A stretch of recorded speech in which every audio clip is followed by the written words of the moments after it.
I guess we can just jump right in. I was trying to think of something witty to say, but I didn't have anything. Alright, let's get Ashley to safety. By opening boxes and taking money from the locals. That's how we do it here in nondescript Spain. Sorry, not even Spain, just nondescript Eastern European location. What are you guys planning with that wheelbarrow? It's not a wheelbarrow, it's more of a wagon. I don't know what you're planning, but I know what I'm planning! They just fall down. It barely grazes their hitbox, and they just, can't handle that! Bitch. So I actually had time to record an episode today, because that's not normally how it goes. I usually have something to do, so this is nice to be able to sit down and do this. I hope everybody's had a good day so far, or evening, or week. I guess it depends on when you're watching this. I mean, either way, I hope your life's going well. Never a bad thing if your, life's going well. I meant to say it's a bad thing if your life is not going well. I can't speak tonight, I'm sorry. Bird's nest. The avian population might be infected with Las Plagas. You can't be too careful. So I was playing Call of Duty World War II earlier with a friend of mine who has a pretty successful channel with her husband called Neve's Knives. Go check it out if you're a knife person. And it's one of the few Call of Duties I'm actually confident in and that I'm actually pretty good at. And I suddenly... We were talking about how, for some reason, we were trying to shoot at people. None of the shots were registering. Even though I'm telling myself that I want to do the Punisher, but the Red 9 is always... I'm gonna... Not Punisher, Blacktail. I'm gonna stick with the Blacktail. I won't buy it. What I was going to say was we were talking about how we were shooting at people in Call of Duty World War II, and none of the hits were registering until like maybe a couple seconds later. And almost as we finish that conversation, I get a message saying, nice, I think it was like, I don't know. Wow, why a word for like invincible is? I don't know. I guess just it said like nice invincible hack. I was like, what? And I messaged back, what? And he goes, I know you're cheating. I shot you 12 times and nothing happened. I'm gonna report you to Sony and Activision. And I don't know why. I guess just because I was kind of, I'll use this phrase, gobsmacked by his ignorance or stupidity. I kind of went off a little bit. I was just like, do you think that's actually how it works? Because he ended up saying, enjoy your ban. And I basically sent a message back being like, do you honest to God think that's how that works? You report somebody once and they just instantly get banned because you say so? And I basically went, I'll say a little over the top. I didn't insult him. Not that bad. But just, I don't know. Like, the audacity, it's been happening for a long time. I'm not even really worried about it, actually. The audacity to consider that somebody is cheating just because they're doing better than you just astounds me. And this is one of those players that had their birth year in their gamer tag. I'm not going to say, like, what his full title was, but, like, 1977 was in there. And you're honestly going to tell me that somebody... Where are you going? Put her down. Oh, shit, wrong person. Sorry. You're honestly going to tell me that somebody that's closing in on 50 honestly still thinks like that? Like, at what point do you stop and go, maybe he's just a little bit better than me at it. Maybe I... Damn it! I think that's where that story's gonna end, because that got a mission failure. I think I shot her in the foot. I did not realize that it was an instant kill if you shot her in the foot. What's the point of health if she just instantly dies? Nope! I wonder when they do that attack if they have just like some gasoline in their cheek that they're getting ready to blow at you. Because if you get them like that before they actually do it, they just light themselves on fire instead. Do they just like and spit it all out on themselves? That damn it! Or they just have really bad breath. Like if any of you have played Yakuza Like a Dragon, one of your get back. This is a bad time to have to reload. One of your followers, one of your party members, Jesus, really? Has like a flame belch breath basically, where he just takes a lighter out and somehow lights his horrible breath on fire. Maybe that's what they're doing. Maybe they don't have toothbrushes out here where they are, and their breath is toxic enough. Please don't get stuck in the trap. Their breath is toxic enough to be able to light it on fire. Who knows? I don't really use these that often, but I think I'm going to use those now. Those are the only things, unless you have the armor for her, that make it so that she can't get hurt. And in high enemy areas, those are really, really invaluable. There just aren't that many in the game. But, like, especially when you need them, like there is a boss fight later in the game where you're stuck in a pretty narrow corridor with another El Gigante. And he can kill her in, like, a single hit. But nowhere in that narrow corridor is... Really? Nowhere in that narrow corridor is one of those baskets. Bitch! To put Ashley in. And that always just blew my mind. I guess it's to, like, heighten the challenge.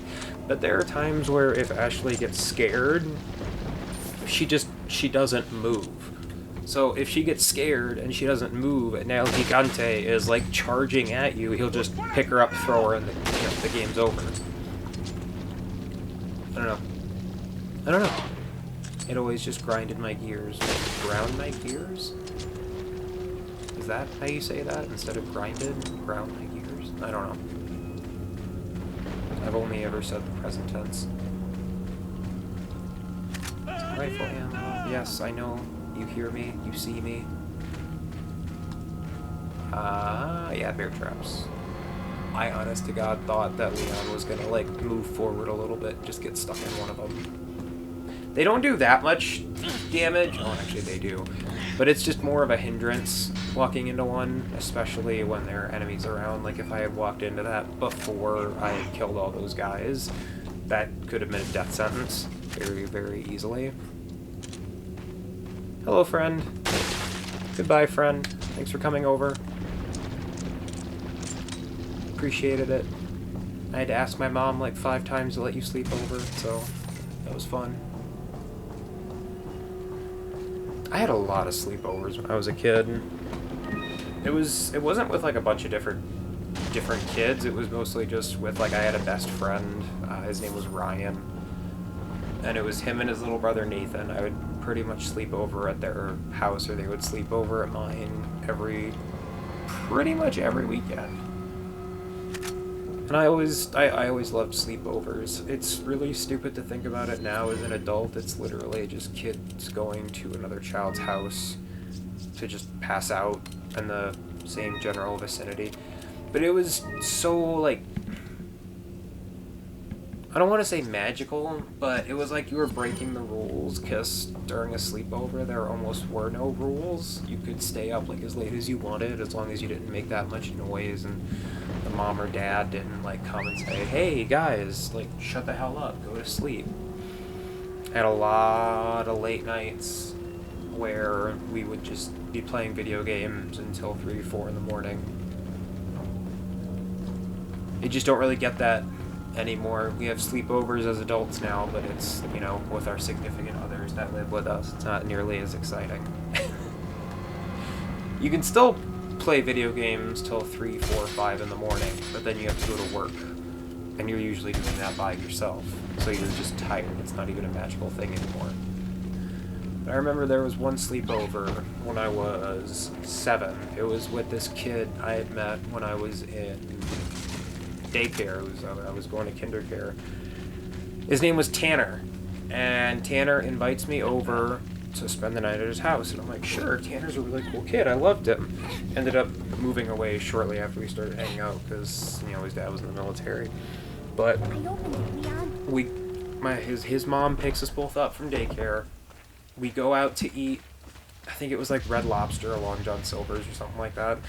We went and walked around the mall, and it was awesome, and I was having a great time. We got ice cream, got back to their house, watched a couple of movies, and then when it came time to actually go to bed, the mom comes in, and she's like, Tanner, don't forget the castle. And then she leaves. And I was like, what's she talking about, castle? And Tanner's like, oh yeah, our dog sometimes likes to come in here and bother me when I'm asleep, and she doesn't want, the dog bothering us when we're trying to have a sleepover, so I put the castle in front of my door so he doesn't come in. I was like, that's kind of weird that you can't just close the door and stop him from coming in, but okay, I'll roll with it. Tanner ends up passing out. I always actually had trouble sleeping when I went over to other people's houses. Leon, I have some bad news. I'd rather not hear it. Well, I'm afraid I have to tell you anyway. We've lost Leon's like, contact I don't with the care. chopper. Someone must have shot it down, though we But can't Tanner ends up determine falling asleep. And then We're maybe a prepping couple another hours chopper for after he you. goes to sleep, Meanwhile, I I'm want you sitting to up, head like, towards watching the Nick at extraction night. point. Got it. I just hear this pounding at the door. Just over and over and over, this really violent pounding. Somehow this does not wake Tanner up. Ooh, real quick, though. Some of the villagers, look at those faces. You're not supposed to see it because it wasn't intended for this resolution. So they have, like, triangle heads with, like, no textures. I love it. But there's this pounding on the door. Tanner somehow does not wake up. This really just violent pounding. Finally, the castle flies across the room. Tanner still does not wake up. The door flies open. His big golden retriever, don't remember his name, just starts walking in, slap happy, tongue hanging out, goes to the middle of the room, takes a gigantic shit on the carpet, And I don't believe there's any and relevance leaves. with my figure and my standing. Who are you? That's it. Oh, excuse me. Comes in, takes a shit, and Perhaps the leaves. young lady might want to introduce herself I first was before asking someone his name. kind of astounded that after all that he just came and took a shit and left. I found out later that that's what the dog actually likes to do. Just come into Tanner's room and take a shit. But I remember it did not wake Tanner up at all, and the smell was so bad. Look at all their stupid faces. I literally could not fall asleep. And at one point, I guess the mom had heard it. So when she came in, I pretended to be asleep, and I just hear her go, "Oh, God damn it, not again!" And she cleans it up, and she leaves. And I couldn't believe the sequence of events that had occurred that night. I did not get any sleep. Tanner finally woke up, and I was like, okay, I can finally, stop pretending to be asleep. He was like, oh yeah, did you sleep okay? And I was like, oh yeah, I passed out pretty soon after you did. Never told him what happened. Never knew. He moved away, not knowing. His dog just came in and raged shit. Maybe his mom finally... I knew that was going to fill up my inventory. Maybe his mom told him at some point. I don't know. That night stuck with me for a long time. That was, as I got older, one of the last memories of a sleepover that I had. It was still a good night, though. So, just like the beginning of the game with the village and the constantly spawning enemies, this is another make-or-break moment. Like, you need to learn the mechanics of this game by now, otherwise this is going to be a wall for you. Because even now, playing this game almost 20 years later, this part can still be see how they're already all broken in. All the windows are already gone. We've got like 10 guys in here. Even now, this area is a challenge for me at times, especially on professional. It's insane how many enemies they throw at you. Basically, you just gotta manage your inventory really well. It sounds kind of counterproductive when you're trying to stay alive, but basically try to pop as many heads as you can before you throw a flash grenade to make it so that you can take out more of the Plagas with the one grenade. Otherwise, you're going to run out of grenades and you're going to have to worry about, worry about trying to take care of them individually. And it's a pain in the butt when you've got, like, 6 guys all swarming at the same time, ready to take a bite out of Leon. Can you not? Thank you.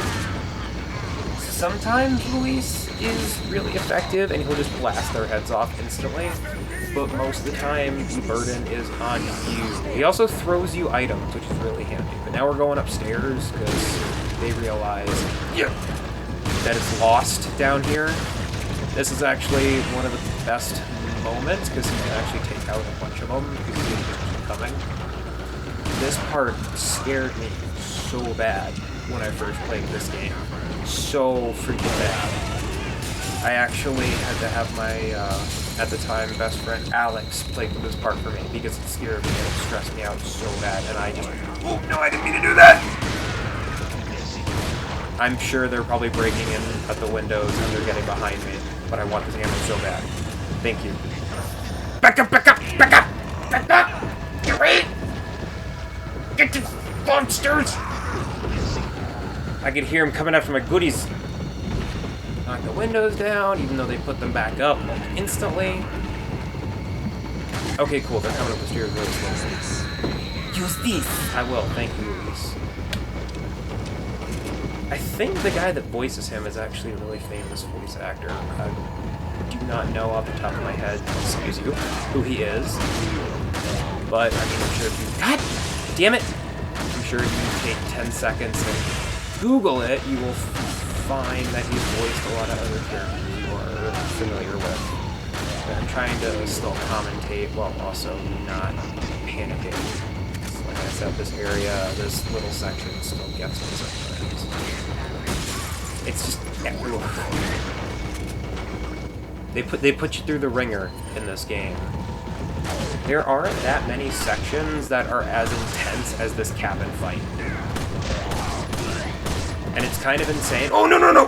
Because this is still fairly early in the game. We're not even at the halfway point, and they've already thrown this kind of thing at you. Can you not do that? Oh! Oh. See? I do not have any more flash grenades. I'm standing in the middle of the room. And I've got 2 Plagas, both trying to kill me. Very quickly running out of grenades. Okay, it sounds like Luis got one of them. Oh, thank fucking baby Jesus. Looks like they're backing off. So, what do we do now? The bridge I crossed to get here's out. So I guess we have no choice but to keep moving. I forgot something. You guys go on ahead. Luis. The angle of the gun, it looks like it's sticking right in his butt crack. So, I mean, hit ratio, 85%. That's still pretty good. Total of 87 so far. I think I'm doing a pretty good job. Nope, we're going to rotate. Almost forgot the lesson I learned. Okay. So, I think... Because I think there were items... Yep, okay, they're still up here. I think sometimes that cutscene happens and it's happening in real time, so the items will disappear if you're not fast enough. Which is kind of a pain in the butt, but I mean, because that, as you can see, it's not bad. I'm actually going to take a second and be boring and reorganize this while I talk. It's not like I don't have a lot left. I still have a decent amount of ammo and some incendiary grenades, but my inventory was considerably more full before I went into that fight. It's definitely a test of everything you've learned so far. It's like it takes everything and it's just like, okay, now actually apply it. Don't just fire wildly and go crazy with your shots. Be precise, be consistent. And I kind of have a lot of respect for a game that'll actually test the player and not just be like, eh, we'll let him pass. We'll give him as little as possible and let it like gently ramp up. I remember hearing like legends about how fucking hard this game was. That and the first Dead Rising. That game, I had to try to sell a lot of people on it because that's one of my favorite games of all time. But oh my god, is it not kind to newcomers, especially now in 2021. I think what helps is that whenever I have anybody that's trying to play it now, even when it came out, I would basically tell them the game is made to be restarted. If you can start from level 1 and get through one full playthrough without having to restart, that's awesome, good for you. I still have not been able to do that. Pretty much every time I start that game from scratch, I have to get like a couple hours in until I level up like 10 or 15 levels, get to a point where I've kind of screwed myself because I either ran out of time, missed a case, or I saved at a spot where I shouldn't have, and then just restart it, and your level and everything carries over. It makes it a lot easier, but I understand people not wanting to put up with that. 2 routes. Just a while ago, I was informed by Lord Sadler that our men had shot down a United States military helicopter. There shouldn't be any more outside interference for a while now. I thought it was going to be outsider, that's why I did that voice. Unless the United States government determines who the traitor is, they can only initiate very small covert operations. We must use this time to our advantage and recapture the girl. Dude, how did they get, like, ahead of me and put this note down? That blows my mind. The 2 Americans can only get out of our territory by using one of 2 routes. This is where we will stop them. We shall make use of our forces to the greatest degree. We will deploy a large number of ganados in one of the routes to ensure that they do not slip by. For the other route, we shall leave the task to El Gigante. Whichever route they take, the agents will never leave here alive. Not with the girl, at least. So wait, that makes it sound like they're trying to kill Ashley, though. Like they're saying, well, if we can kill the girl and they make it out, that's fine. The whole plan is to use the girl, though. Like, I think wording it like that could cause some wacky situations where they accidentally kill her and they're just like, oh great, now our entire plan literally can't happen. Good job, Diego. Or, I'm just coming up with a name. So, this is the part I was talking about with the narrow hallway in the El Gigante, because I actually go that way. That's the right path. The left is kind of another small enemy gauntlet with 2 chainsaw sisters. They're the Bella twins. They take a lot of damage. Like, a lot. And you also have a bunch of ganados coming at you all at the same time. I honestly consider this route easier, mainly because if you can kill El Gigante, like, right in the first area, you get a bunch of stuff, because this place also has a bunch of cabins that's filled with loot. Like, a lot. But just to make it easier in case I do have to run.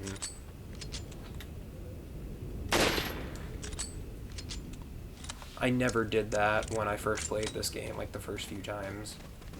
I always, like, waited and tried to kick the damn door down. You'll see why in a second. Yeah, he'll come in like that, and he'll trap you, basically, and you have to move backwards if you can't kill him in this first area. So you want to wait. I can never make that. Thank God I actually did. And you want to light him the fuck up. This is why you upgrade the TMP. Oh my god, please work, please work, please work, please work. Thank you. That's why you upgrade the TMP, because it's like 90 starting pistol shots, basically. And if you can get him in time, like if you can time it well enough, like I'm probably going to take a hit here. Maybe? No? Okay, that works. I can't remember, do the incendiary grenades, like, affect him at all? Nope, he doesn't give a shit. Shake, shake, shake. Shake, shake, shake. Shake your booty. Look at his ugly face. He's got, like, a... like, that lip that, like, curls up. I know that's mean, picking on him, he can't help it. Please. Thank you. I'm trying not to use the last health item. I'm probably going to have to, because I think if he grabs me again, I'm probably going to die. I know a pro player probably would not get grabbed by him a 3rd time. Excuse me. But I am not a pro player. I am just somebody that really, really enjoys this game. Quite a bit. Enough to call it the best game ever made. Can I run past him? Can I juke him? Oh, no, he doesn't care, though. Please, no, no! Sorry if that comes through on the mic. That probably does.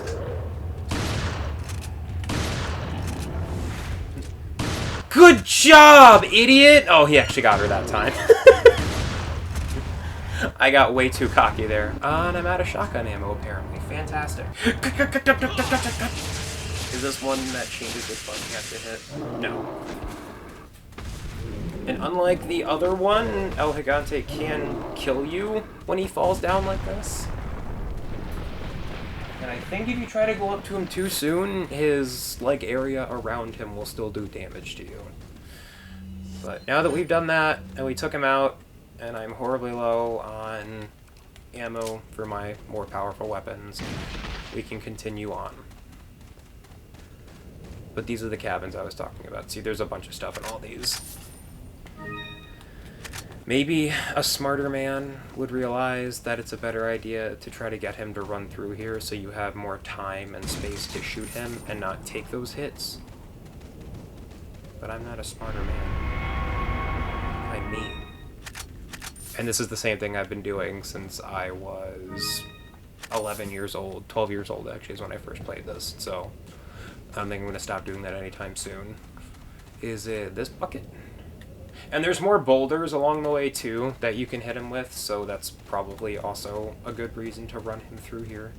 They probably do a decent amount of damage. I think this is one of the gems. Yep, purple gem. It's the red gem that I miss really, really often.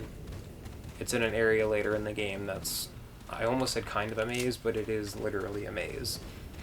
But you'll see what I'm talking about. It's super easy to miss from it. Nice. I think you can get all 3 chains with 1 knife. I think. I don't know, I haven't tried it before, but 2's good. I can work with that. Use that old key.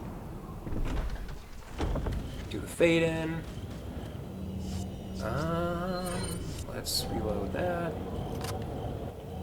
Okay, so I go into another battle ill-equipped. It's not going to end well.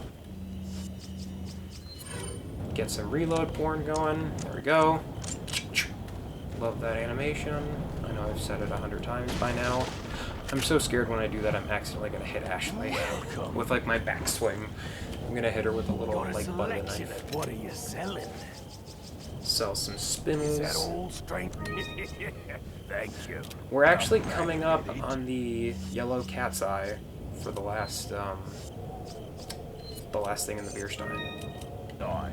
And then it'll be worth like 25, 30,000. I can't remember which one of those it is, but it's worth a pretty penny. I actually used to buy a rocket launcher before every boss fight and make it as easy as possible instead of using my guns because I thought I'd never be able to do it. Oh, little me. Gotta love that saber music. Village's last defense. I clearly underestimated the American agent's capability. He's still alive. I thought that we could wait until the egg hatched, but at this rate he could destroy the whole village before it does. We must take care of this nuisance. We shall change our priorities. For the time being, we will cease our hunt for Luis and ambush the 2 Americans. There is a building used to enlighten betrayers just beyond the point where you get off the lift. It's a perfect place for ambushing them. If all else fails, they will still need to face me in order to get past the last gate that leads out of the village. For only before my sight will the gate open. It's not just a metaphor. You need an eye. Was that 10? No. Wait, was it? I think it was. Damn. It's a blessing. Here, let's get to the other side of the lift at least.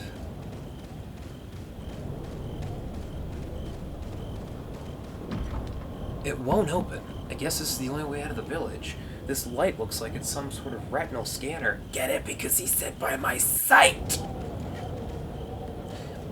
I don't think... I mean, I think you might be able to go... Because this is the exit of the other route that you can take.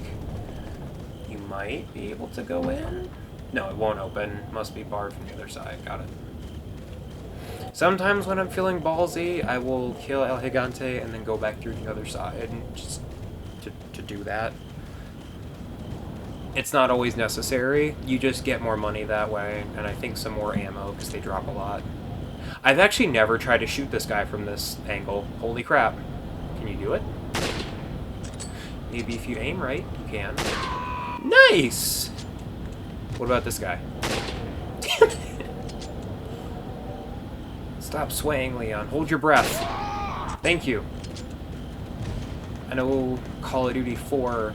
Well, no, Call of Duty 2 would come out. Couldn't you, by this point, couldn't you hold your breath in that to steady your aim? You chose bombastic set pieces and insane action to adapt, but not mechanics that would make the game actually better. Very strange, Capcom, very strange.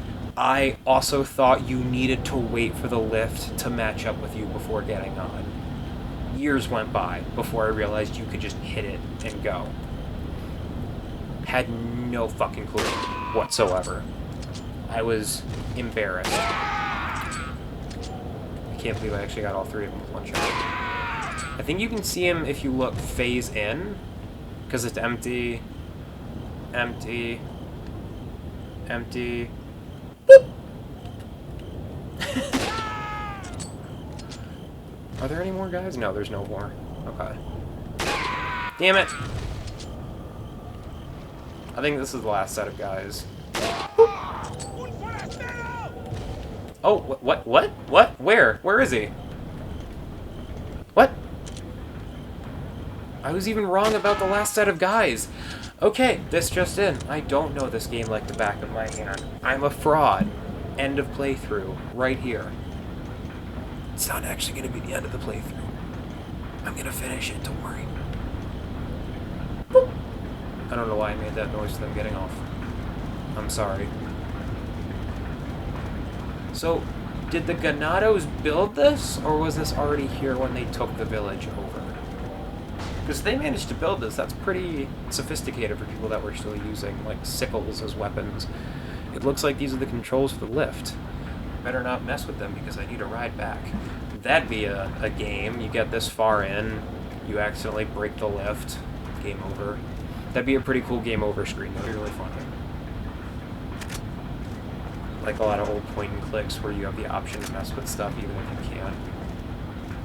The biggest example of game over screens like that I could think of is Clock Tower, because there are like 30-something different endings depending on what you do. I know there's one ending where you can literally find the car in the garage, get in it, and just leave everybody behind.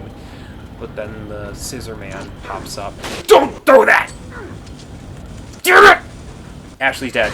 Yep, Ashley's dead. Fuck.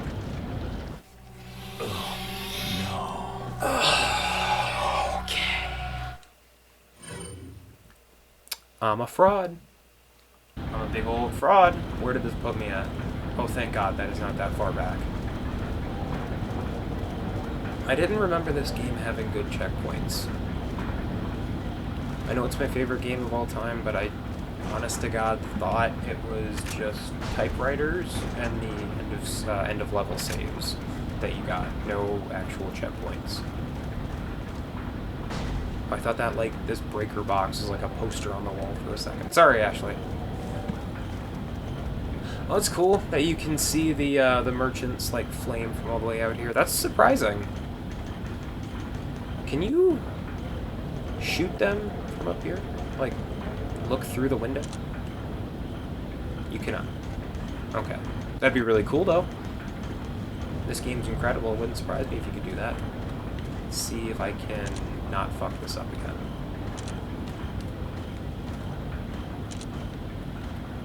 Goodbye. There we go. Whoop. That sounds like the noise Sam makes in Serious Sam when you jump, just the whoop, whoop, whoop, hurp, hurp. That was more of the Duke Nukem Forever jump. Sorry to do that to you. Hurp. It's fun to make that noise. So this is actually, this blood's still fresh. Was there some kind of ritual here? This is actually one of the spots they tied in Ada when they do her campaign through Separate Ways. One of the chapters she wakes up there. I think there's like 1 or 2 new areas in Separate Ways, but most of it is just recycled from the main game. Which, I mean, it's fine. The PS2 version gave you literally 2 new campaigns, so, and it was no extra cost. I mean, you had to buy the game again, but for a lot of people, that was their first time owning it on the PS2. So let me combine the cat's eyes with the beer stein. Now I have all of them, and I can go sell it. I can sell. What's up, man? Just watching me with those red eyes. Get some ammo. I wonder why there's all this ammo here. Very strange. Welcome. Got a selection of good things on sale, stranger. What are you Go ahead and sell that beer stein. 20,000. So not as much as I thought, but I'll still take it. Thank you. Keep the elegant mask. What are you buying? Can I upgrade anything? No. That's actually a really good feeling. What are you To have that much money and not actually be able to upgrade anything. Do I not have the stock for the TMP, really? Again, continuously proving that I'm a fraud. In the GameCube version, for some reason, these are 10,000 instead of 5,000. One of my friends when I was younger had the GameCube version. I had played this for the PS2 version first, so I was like, that's not right. Thank you. Okay, well, we're in a much better spot now. Now my aim won't be crazy. Seriously, though, your aim when you have the stock is insane. Let me save real quick, so I don't actually waste any ammo by showing you.